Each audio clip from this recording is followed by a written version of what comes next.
چې دوانو جهانو سردار مبارک فرمای چې کله یو مؤمن بندا د شهادت تمنا وکي اخلاص سره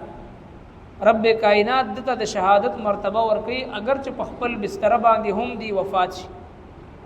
ځکه الله رب العالمین د انسان ولکن ينظر الى قلوبكم واعمالكم الله تبارک وتعالى د انسانانو زړونو ته ګوري او د دوی اعمالو ته ګوري د زړه کیفیت څنګه دی نو بیا بل طرف ته چې کله د الله محبوب پیغمبر د غزوه تبوک نه واپس راتلو دغه منافقین چې کم په مدینه منوره کې پاتې شو لوی لوی مالدار خلک نه خپل مال پیش کو د جهاد لپاره او نه خپل ځان پیش کو او چې کله نبی رسول الله والسلام کامیاب او کامران او فاتح واپس راتلو نو دوی اراده وکړه چې موږ به نبی رسول الله والسلام ته وړاندې شو او خپل عذر معذرت به وړاندې کو او په چل ول باندې بعد الله محبوب پیغمبر و بیا راضي کو چیرې مونږه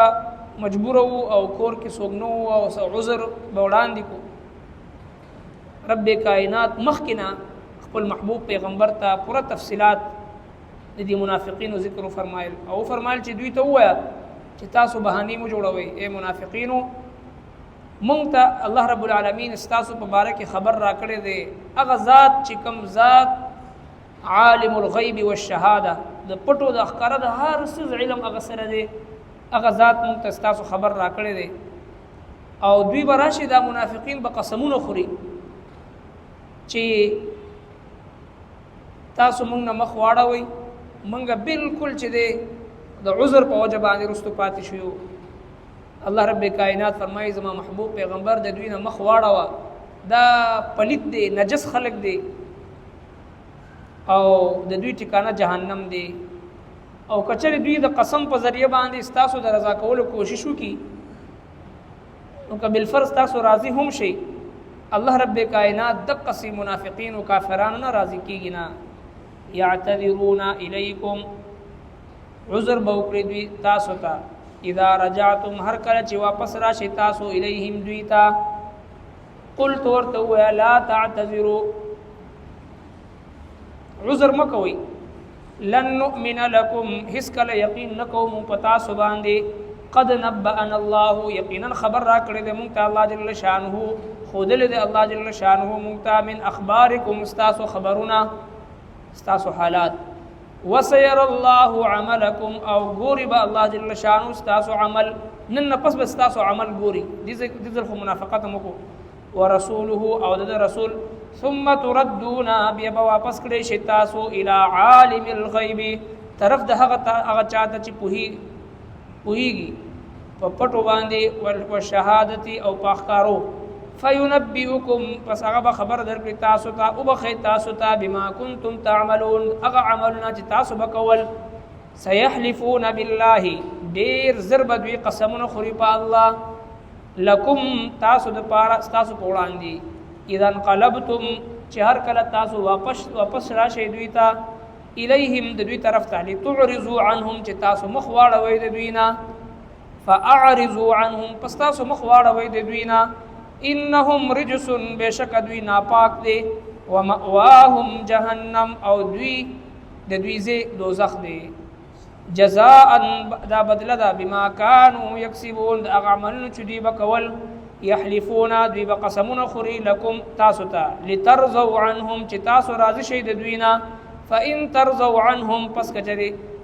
راضي شوي تاسو د دوی نه فان الله پس بشک الله جل شانه لا يرضى نبرازی کیږي عن القوم الفاسقين دا هغه خلقنا چې نافرمان دي دا خلقو تذکرہ را روانه ده چې کوم خلقو بظاهر باندې آمنا بالله وباليوم الاخر دا خبر به کو چې مونږ په الله ایمان دي مونږ په ورځ د آخرت ایمان دي او قران کریم وایي چې وما هم بمؤمنین دا مؤمنان نه دي د ایمان د پاره څه شرایط دي د ایمان د پاره څه آداب دي د ایمان د پاره څه تله او څه میزان دي هغه میزان څه شي دي والذین تبوؤوا الدار والایمان من قبلهم يحبون من هاجر الیهم ولا يجدون في صدورهم حاجة مما اوتوا قرآن کریم یو اصول بیانای مکه معظمه کې خو لا اله الا الله محمد رسول الله چاوي دا مسلمان شو. مدینه منوره کې یو شرط ور سره الله رب کائنات بل کې خود هغه شرط څه دی چې لا اله الا الله محمد رسول الله به وي ور سره يحبون من هاجر الیهم. د ایمان لپاره یو شرط دا دی چې کوم مهاجرین صحابه د الله رب العالمین محبوب ترین جماعت د مکی معظمینا پر هر د زخمونو نه چور د الله د دین لپاره پس کروټو باندې سملول شو، په دیګونو کې خټ کول شو، په تختدار باندې زړن کړي شو، بچی یتیمانان کړي شو، خزي کونډې کړي شو. د یو الله رب العالمین په محبت کې خپل هر څه د ژوند ارسه قربان کړل او هجرت یو کو دغه مهاجرین چې کوم دی رال مدینه منوره ته رسول الله رسیدل.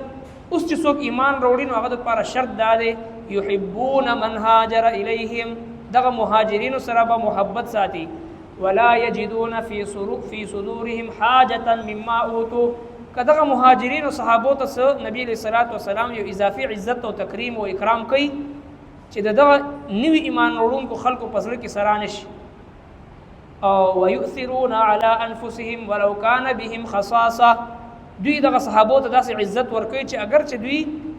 په خپل ځان باندې حاجتمند وي خو چې دوی د دوی ضرورت لحاظ وساتي. نو دا د ایمان لپاره یو دا شرط کې خود او د کفر او د منافقت علامت دا کې خود لشو چې دغه مهاجرین او صحابو سره بغض او عناد او نفرت وساتل شي.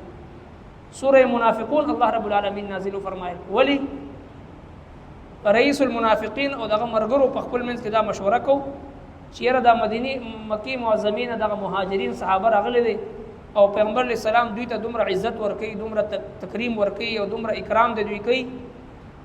نو مونږ چې کله مدینه منورې ته واپس دی سفر نه لاړ شو دا به د مدینه منورې نه به وباسو. الله رب العالمین سوره منافقین نازل فرمایي د ایمان نخا او د ایمان علامت هغه دا وګرځیدو چې د الله او د الله د رسول او د الله د محبوب پیغمبر چې کوم مبارک او مقدس جماعت دی هغه سره به محبت ساتي، هغه سره به بغض او عناد نه ساتي. ځکه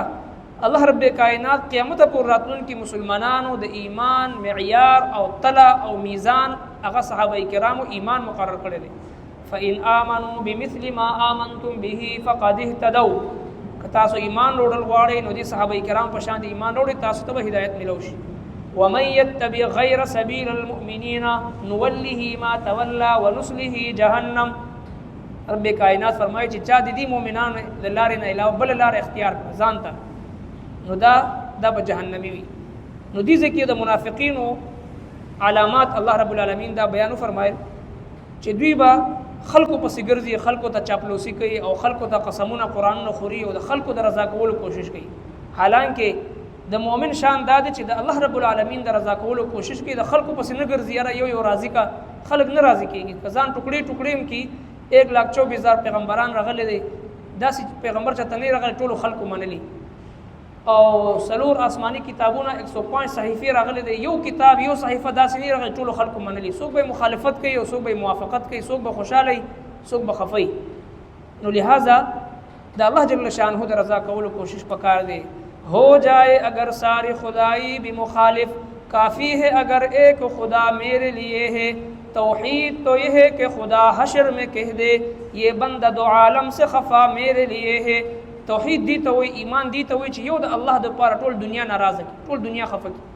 او ټول دنیا د خفه شي پروا نشته چې یو الله راضي وي. دا د مؤمن نه خدا او د منافق نه خدای چې د خلکو پسې چپلوسی کوي، یو رضا کوي، یو پسې ګرځي، خلکو ته مخامخ چپلوسی کوي او پیش شاور پسې سازشونه کوي او غیبتونه کوي، چغلخوریانې کوي. دا د نفاق علامت دی. د ایمان علامت دا ده چې د مؤمن بنده تعلق د الله رب العالمین سره صحیح وي. دې ځکه الله جل شانه د منافقینو نه خدا ذکر کړی دی چې دوی نبی علیہ السلام او صحابه کرام یو کس پسې بګرځېدو خپل صفیانی به پیش کولو. الله رب کائنات فرمایي چې طرفو سو پور دي د خپل منافقت نه توبه نه ایستي، کدا خلق راضی هم کینو ذات نه راضی کیږي.